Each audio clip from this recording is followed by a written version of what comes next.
Mido, hi there, Japan fans. Today we're going to get physical about presenting.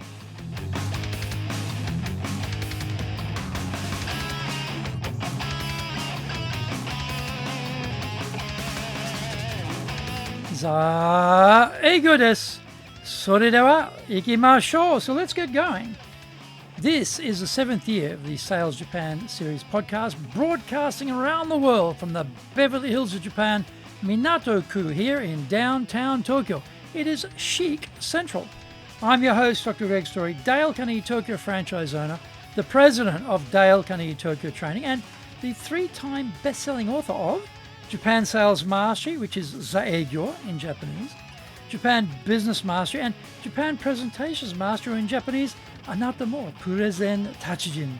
Plus, stop wasting money on training, which in Japanese is training de okane o muda ni suru no wa yamimashou. And all are available on Amazon. Through this podcast, I want to help you to become a better speaker, to be 1, clear, 2, confident, 3, persuasive, and 4, highly influential with those around you. Don't forget to subscribe and share this podcast with your family, friends, and colleagues. We are not being sponsored by Libsyn, but we value your privacy, which is why we have our podcast hosted by Libsyn. Unlike many other hosting organizations, Libsyn have a strict policy that does not allow access to your private information by anyone. Here is our daily podcast lineup on Apple Podcasts. Mondays, the Cutting Edge Japan Business Show podcast. Tuesday, the Presentations Japan series, and every second Tuesday, the Business Tachijin no Oshie Show. Wednesdays, the Sales Japan series. Thursdays, the Leadership Japan series, and every second Thursday, the Business Pro Podcasto Show. Fridays, the Japan Business Mastery Show podcast, and Saturdays, Japan's top business interviews. Now, this is episode number 362. Today we're talking about the physicality of presenting. Presenting is physical labor. We can do it with minimal energy, or we can expend large amounts of effort. There are dangers with both extremes. The dull speaker, barely getting the words out of their mouth and hard to hear, isn't going to ignite much interest from the members of the audience. The nervous speaker, pacing across the stage like a junkyard dog prowling the fence perimeter, is very tiring to watch. The energy output cannot be at one constant setting either. Full bore on being boring and hard to hear, and full bore on extreme outputs throughout, both tune the audience out. Variety is the key to keeping the audience with you. They get into a rhythm, and we have to become asynchronous in our delivery to break their rhythm, to maintain a stranglehold on their attention. Today, we're in the age of distraction, with our audiences being trained on social media 1-minute video outputs, sharply shortening their attention spans. Anytime the audience gets too much of the one thing, they get bored. They're scrambling at their phones to escape us and access more interesting content, all instantly available on the internet. Delivery, which is too soft, too loud, too continuously the same thing, will see audiences flee us.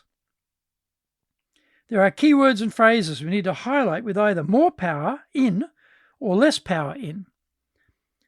A secretive yet audible whisper is just as powerful as shouting a word to the audience. The point is, the whole sentence can't be a whisper or a shout, but only handcrafted words and phrases which we highlight for effect to get into the febrile attention span of the listeners. Pauses are blank space, which can elevate words and phrases which come before or after. It allows the audience to focus on what is coming or on what has just been said. When we speak continuously without breaks, it's like winter surf, where the big rollers crash onto the shore, each one wiping out the residue of the previous one. We want to break here with a pause where the attention span can be elevated and the content can receive the concentration it deserves. Our gestures must link up with our words and be congruent with what we are saying.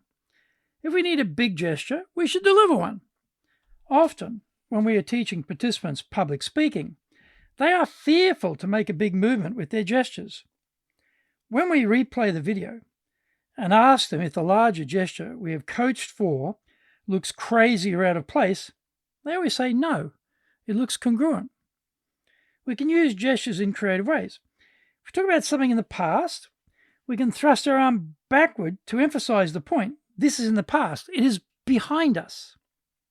Find out more when we come back from the break. Our show today is brought to you by our public courses, but we also do custom in-house programs, as well as we do them in both Japanese and English. We do them face-to-face in our super safe classroom, and we do them live online. Today's show is being brought to us by our high impact presentations class in Japanese. This will be on October 12th and 13th. Also on the 13th, we'll be doing another version of the Dale Carnegie course. This one will be delivered online. On the 10th of November, we'll do our leadership training for managers course, 3-day version. Go to our website at www.dale-carnegie, carnegie.co.jp. Get my best-selling books, Japan Sales Mastery, which in Japanese is Zaegyo. This is the Bible for selling in Japan. Japan Business Mastery, Japan Presentations Mastery, plus Stop Wasting Money on Training, which in Japanese is Training de Okane o Muru ni Sunu wa Yamimashou, and all are available on Amazon. If you like learning by watching videos, we have nearly 2,000 there for you at Tokyo, Japan, Dale Carnegie TV on YouTube. We release 3 TV shows every week on YouTube. The Cutting Edge Japan Business Show, that's the premier business show on Japan every Monday, Tokyo time. Fridays, we have the Japan Business Mastery Show, and on Saturdays, we release Japan's top business interviews, where I interview leaders from small, medium enterprises all the way up to the corporate captains of industry on one topic, leading in Japan. Every second Thursday, we release the Business Pro Television Show. You can email me at greg.story@dalecarnegie.com.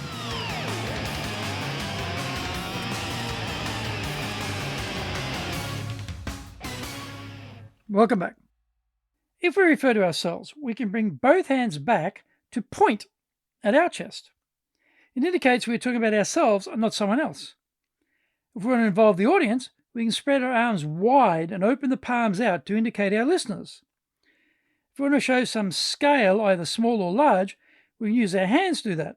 If I lift my right hand to the top of my head or above and cup the hand so it is 90 degrees to the floor, it indicates a measuring rod to show height or scale. If I push my hand down by my side and hold the palm 90 degrees to the floor, it indicates a low height or a small amount. If I say the whole world, a good gesture is to spread my arms wide and extend my hands to the side at about 170 degrees. Bringing my palms together right in front of my chest shows something very small or narrow. Breath control is important for singers who are using their voice as their medium.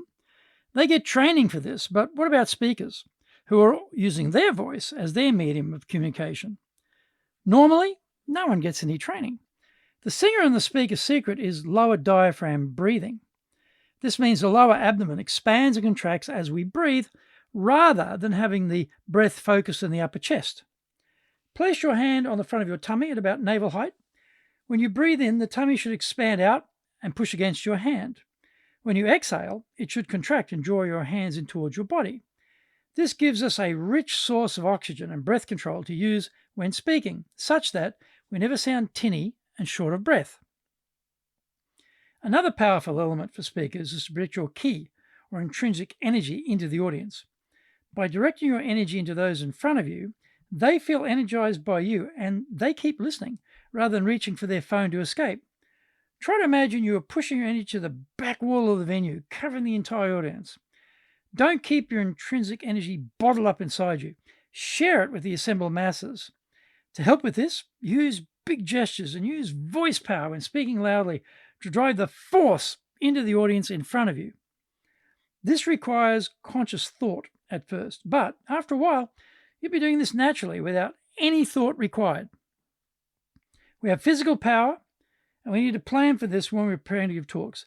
This is another reason why rehearsing our presentation is so important.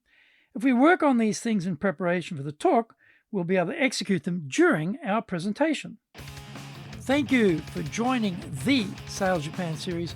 If you found the program useful, then please work on your karma and share this with your family, friends, and colleagues. Don't forget to subscribe and share this podcast. Immediately apply what you've learned today. Go out there and survive. Use it and make some serious money. Bucks, dough, moolah, coin, dosh, lolly, readies, smackers, earners, and bread and honey. Remember, I'm in your corner, committed to your success here in Nippon.